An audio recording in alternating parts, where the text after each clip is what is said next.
Halo, nama saya Sasa dan saya adalah seorang penyanyi terkenal yang orang tua saya adalah yang paling kaya di kota ini. Sebelum saya lanjut, jangan lupa klik like dan share ya. Setiap minggu, saya dapat undangan acara musik dan harus berhadapan dengan para penggemar dari seluruh dunia. Kedengarannya emang seru banget, tapi tahukah kamu apa yang lebih seru dari itu? Pesta semalam sontok. Di tengah-tengah pertunjukan musik saya kabur bersama pasangan saya yang bernama Theo untuk mengadakan pesta terbesar di pulau itu.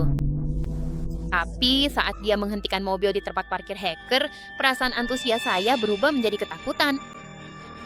Saya pikir kita akan bertarung, kamu tahu kan, saya memang merasa takut, bukan begitu? Tapi kamu malah membuatnya sulit selama 2 hari. Berhenti khawatir, Jay. Kamu tertarik kan? Kalau begitu, silahkan nikmati pestanya tanpa wanita itu. Maaf ya, aku benar-benar tidak bermaksud seperti itu. Aku sama sekali tidak peduli dengan dia. Dan dia pergi dengan marah. Saat aku berjalan kembali ke kota, aku melihat seseorang mengenakan jaket berkerudung sedang mengikutiku. Aku mengambil sepatu hak tinggiku, lalu dia, adik-adik, kalian sedang apa? Jangan khawatir, aku nggak akan makan orang kok. Yang bikin aku kaget, dia cuma menyerahkan sebuah majalah ke aku lalu langsung kabur. Aduh, apa ini? Aku mengambilnya dan melihat ternyata itu adalah majalahku sendiri yang penuh dengan pesan ancaman pembunuhan kepadaku. Sayang sekali buat dia, aku nggak takut apa-apa. Pesan ancaman itu terus datang lagi setiap akhir pekan. Orang tuaku selalu ingin membantuku waktu itu. Tapi aku nggak mau ada pria tua penjaga yang terus-menerus mengawasi aku setiap saat. Sekarang mereka tidak mau menerima penolakanku. Aku melihat penjaga tetanggaku dan terakhir aku hampir pingsan. Dia adalah pria paling tampan yang pernah aku temui.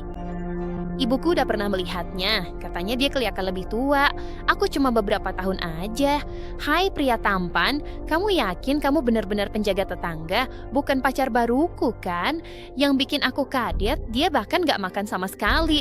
Astaga, kamu kelihatan terlalu muda untuk pekerjaan ini. Gimana aku bisa percaya sama kamu?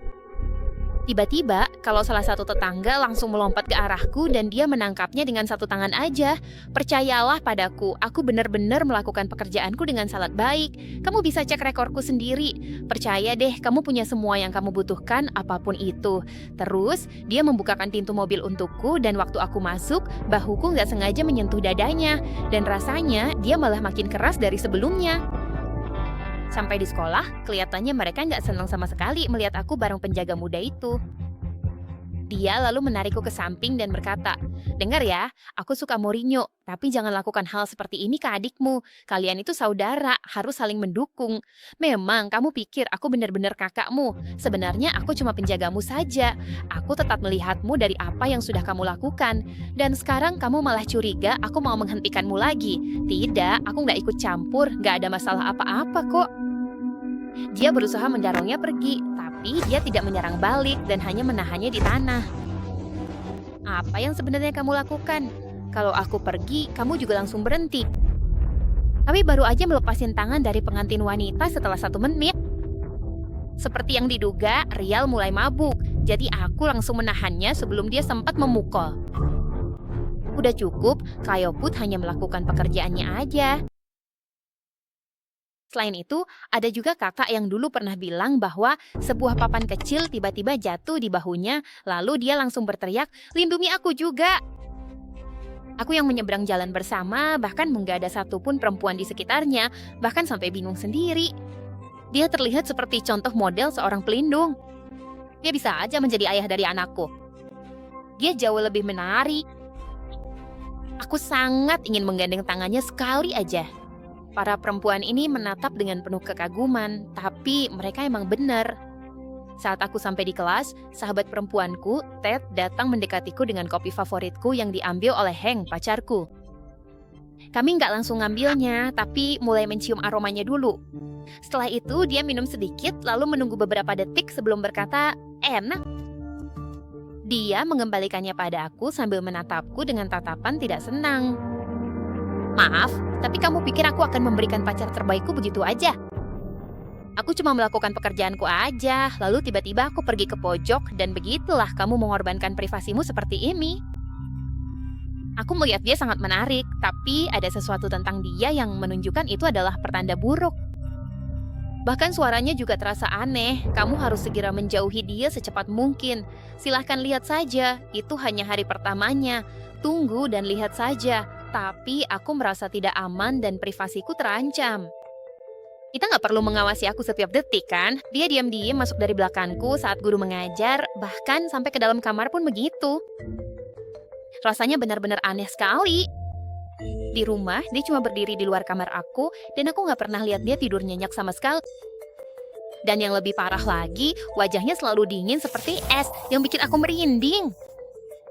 Suatu malam, aku ada jadwal rekaman suara. Begitu aku sampai di studio, ada seorang pria yang lari cepet-cepet menghampiriku. Dia lagi pamer apa sih? Satu, dia ngeluarin sesuatu dari saku belakangnya, tapi tiba-tiba kita nggak sempat pegang tangannya dan langsung nutup pintu. Kalau dia nolak, maaf ya, aku cuma pengen minta tanda tangan dari dia, itu aja. Tapi kamu malah nggak nyerah, cowok mikir kayak gitu, dan itu bikin aku jadi malu banget. Ada apa denganmu juga? Aku ini penyanyi terkenal, jadi kamu harus menghargai para penggemarku. Aku cuma melakukan pekerjaanku aja. Diam-diam ke kamar di sekolah, ngikutin aku kemana-mana buat minta maaf. Tapi aku tetap gak peduli sama dia sampai dia bilang kalau agensiku lagi nyiapin pesta perayaan. Dia cerita bareng banyak artis terkenal di akhir pekan ini. Dia tuh penggemarmu dan dia sangat senang waktu kamu datang. Sekarang pun dia udah berhasil menarik perhatianku. Pesta perayaan itu emang kelemahanku. Jangan buru-buru sayang, biarkan saja sepatumu ikut main denganku, itu memang sudah seharusnya. Aku minta supaya tidak hanya diambil tapi juga tidak pergi besok, jadi aku bicara secara pribadi dengannya. Pekerjaanku adalah tidak meninggalkanmu bahkan 1 menit pun, maaf aku tidak bisa melakukannya. Dia kejar, jadi akhirnya aku mengalah dan membiarkan dia ikut bersama kita. Kita pergi nonton film privat dan menonton satu film yang sangat sedih bersama-sama. Hanya beberapa menit setelah mulai nonton film, aku dan dia berdua udah menangis terseduh-seduh, sementara dia sama sekali tidak bereaksi apa-apa. Benar-benar seperti robot atau apa, nol emosi sama sekali. Setelah selesai menonton film, kami pergi ke sebuah restoran mewah dan aku sedang menikmati kepiting laut sampai dia mulai memaksakan dirinya kepadaku. Tolong bersama kekasihku aja. Bukan sekarang, kita masih di tempat umum dan orang-orang sedang melihat kita. Tapi dia juga tidak menyerah. Namun saat itu dia tidak tertarik lagi padanya dan langsung membuangnya seperti selembar kertas. Dia sangat marah. Radio kursi datang, tapi sebelum dia bisa melakukan apa-apa, aku udah pergi. Sekarang, anjing jiwa pelindungmu mulai bergerak duluan.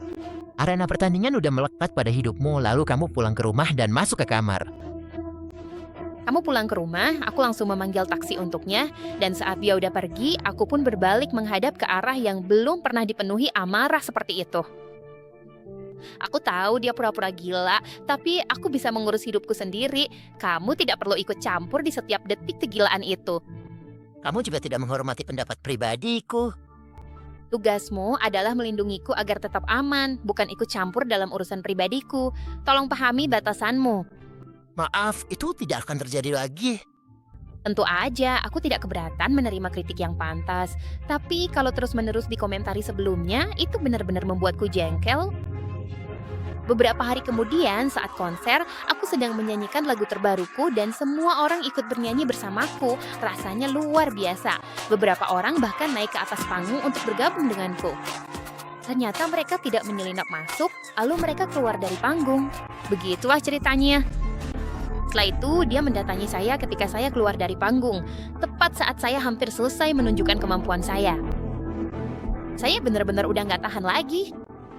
Orang tua saya membayar Anda untuk melindungi saya, bukan untuk datang mengganggu dan merusak pertunjukan musik saya. Hidup Anda sedang dalam bahaya, Nona. Anda harus menganggap semua orang sebagai tersangka. Tidak ada alasan sama sekali. Siapapun yang mengirim pesan ancaman itu mungkin aja hanyalah orang yang tidak berbahaya. Yang terbaik adalah selalu waspada. Saya udah mengeluhkan perilakunya kepada orang tua saya, tapi mereka malah memujinya. Padahal dia sedang menghancurkan karir saya dan bahkan kehidupan pribadi saya hanya karena dia menjalankan pekerjaannya aja. Dengarkan, pekerjaannya itu emang untuk memastikan kamu selalu aman. Mereka sama sekali tidak punya harapan. Jadi, saya pun kembali mengandalkan pasar dan dia mulai membuat rencana. 1. mencoba kemampuan barunya, mengganggunya, melakukan segala hal yang bisa membuatnya atau berhenti.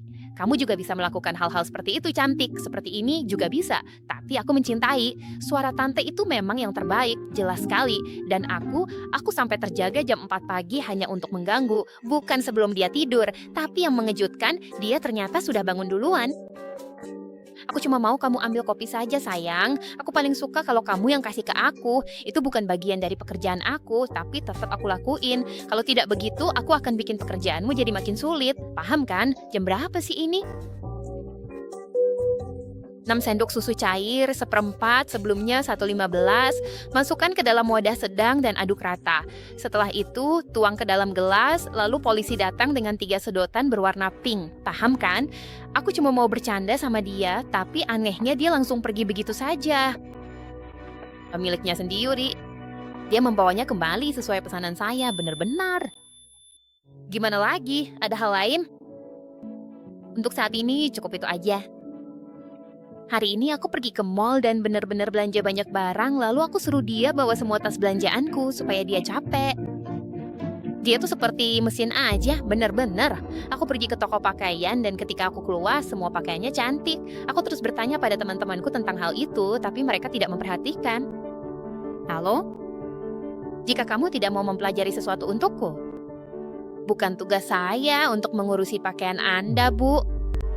Pria biasa manapun pasti akan melirikku dengan bingung. Memang benar, dia seperti robot balas dendam. Aku pura-pura sakit kaki, lalu memaksanya melakukan hal yang sama di punggungnya. Tapi dia tetap sekuat satu tim penuh. Akhirnya aku menyerah, masuk ke kamar mandi bersama semua barang belanjaanku, lalu kabur lewat jendela. Setelah aku yakin udah berhasil kabur darinya, aku pergi ke panti asuhan dan membagikan semua boneka itu kepada anak-anak di sana. Saat aku sedang asyik bermain bersama mereka, tiba-tiba aku menerima sebuah foto. Aku sedang mencium seorang gadis berambut pirang di sebuah restoran. Sampai sekarang, aku udah tidak peduli lagi. Dia memang orang yang tidak berharga. Aku langsung ngirim pesan kepadanya dan bilang bahwa kita udah selesai.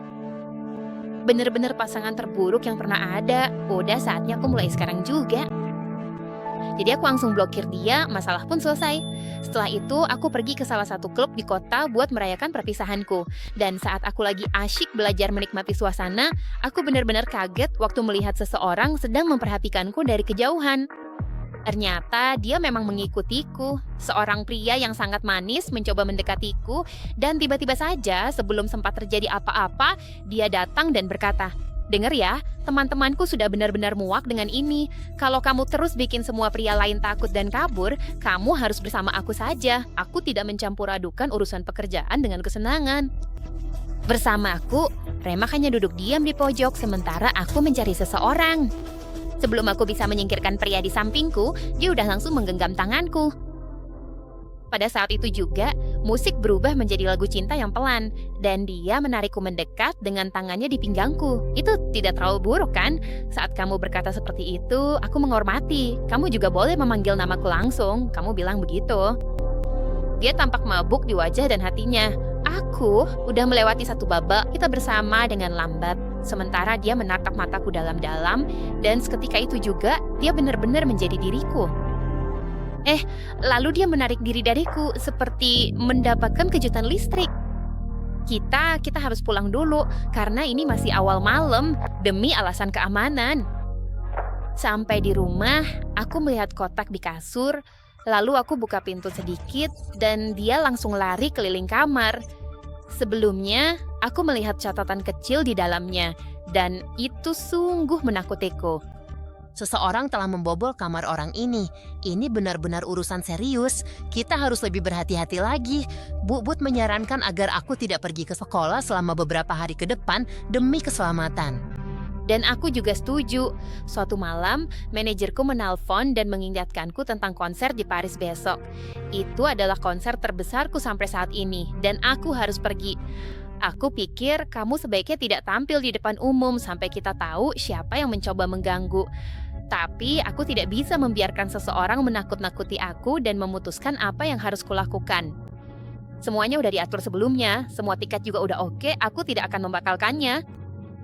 Kita tidak harus memaksa untuk mengizinkan aku pergi, tapi ada satu syarat. Kita harus berbagi kamar hotel supaya dia bisa menjaga aku. Aku udah terbiasa dengan itu. Ini kami sampai di kota Paris. Terakhir, aku latihan menyanyikan laguku semalaman penuh, sementara dia selalu berdiri melihat keluar dari jendela. Pagi harinya, aku melihat dia masih tidur di sofa, sementara ada sesuatu di lantai yang menarik perhatianku. Sebuah foto seorang wanita cantik di dalam dompetnya. Dia terlihat seumuran denganku. Aku cepat-cepat menutup kembali dompet itu, merasa ada sesuatu yang aneh. Kalau aku benar-benar menang kali ini? 2, pasti bukan. Kenapa aku harus peduli?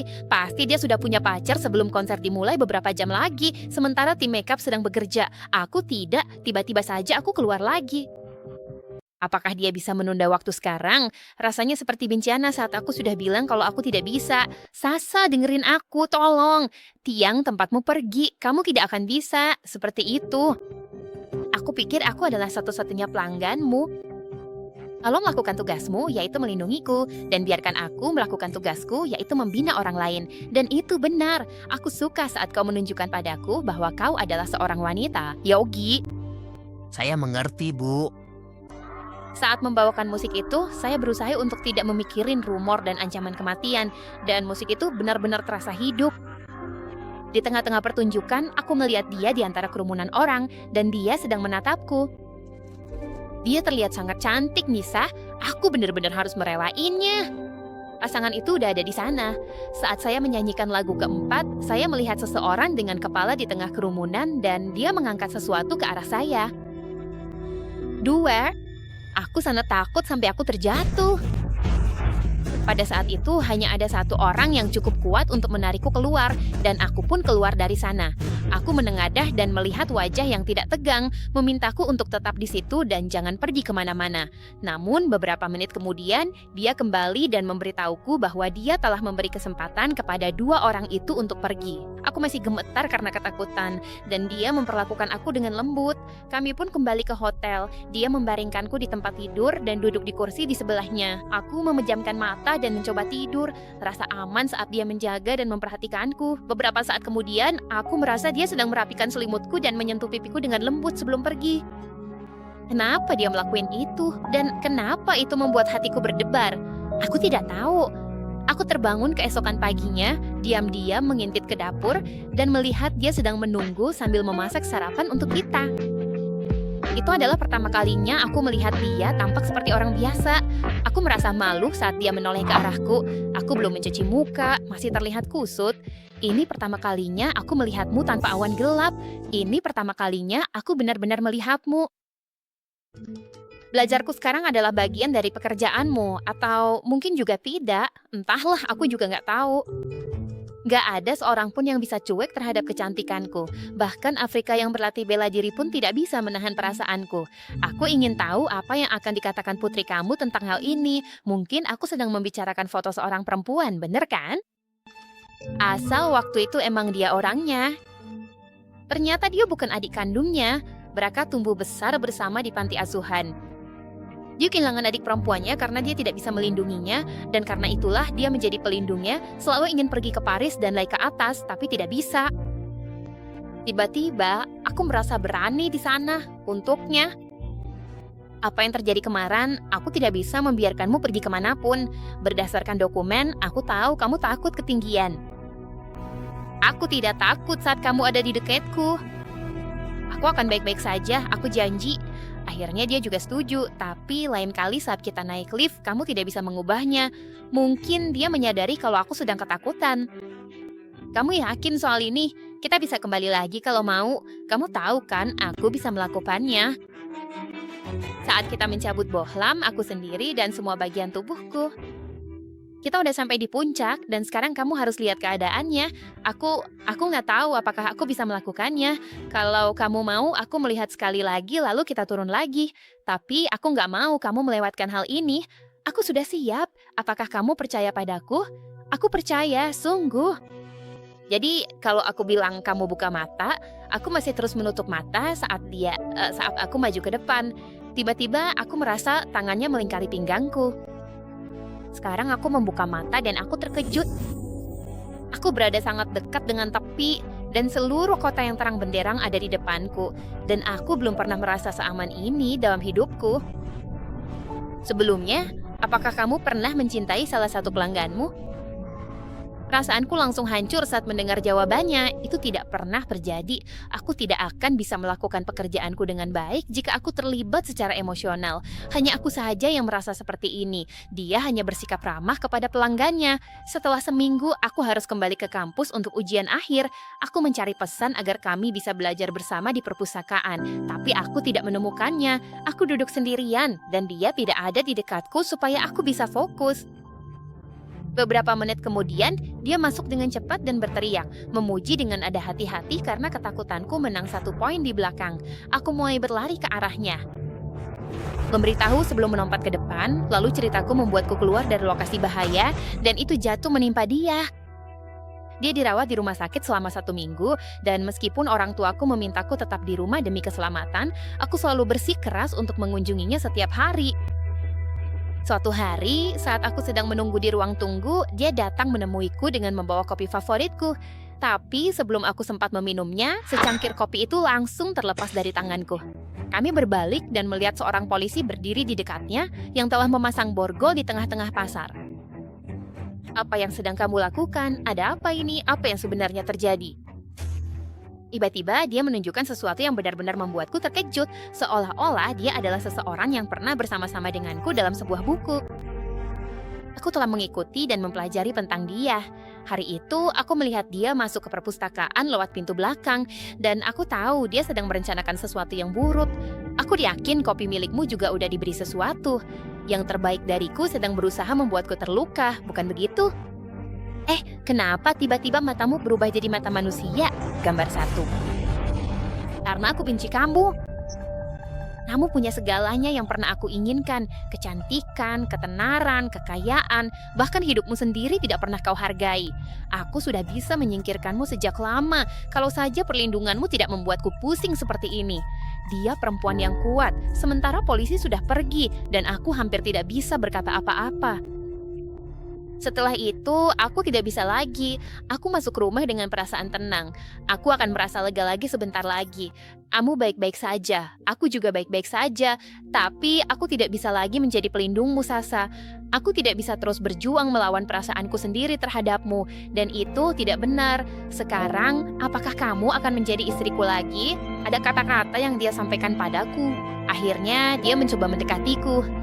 Aku menganggap itu sebagai jawaban bahwa semuanya udah berakhir. Jadi, kalau menurutmu ini bagus untuk ditonton, jangan lupa 70 gram untuk mendapatkan video baru selanjutnya. Terima kasih.